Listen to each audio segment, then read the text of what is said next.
मी स्वामी समर्थ संदेश तुमच्याकरता.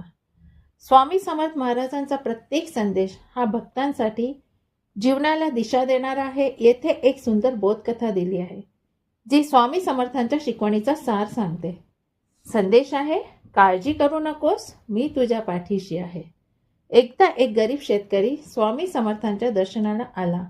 त्याला मोठी आर्थिक अडचण होती. त्याच्या शेतीत पेरलेले बीज उगवले नव्हते आणि त्याच्या संसाराचा गाडा हाकणे कठीण झाले होते.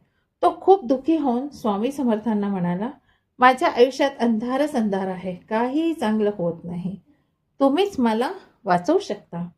स्वामी समर्थांनी त्याच्याकडे पाहून हसूच सांगितले, काळजी करू नकोस, संकटे असली तरी ती कायमची राहत नाही. विश्वास ठेव, कठोर परिश्रम कर आणि मी तुझ्या पाठीशी आहे. शेतकरी आशेने घरी परतला. त्याने स्वामी समर्थांच्या शब्दावर पूर्ण विश्वास ठेवला. त्याने पुन्हा मेहनत घेतली, जमिनीची काळजी घेतली आणि काही दिवसातच त्याच्या शेतात भरपूर पीक आले. त्याचे आर्थिक संकट दूर झाले. स्वामी समर्थ या कथेमध्ये आपल्याला हे बोध देतात की श्रद्धा आणि परिश्रम यांच्या जोरावर कोणतीही कशीही प्रकारची अडचण पार करता येते. संकटे तात्पुरती असतात, पण विश्वास हा कायम स्वरूपी शक्ती देतो. स्वामी समर्थ हे भक्तांच्या जीवनात नेहमी मार्गदर्शक असतात. ते नेहमी आपले मार्ग आपल्याला दाखवत राहतात.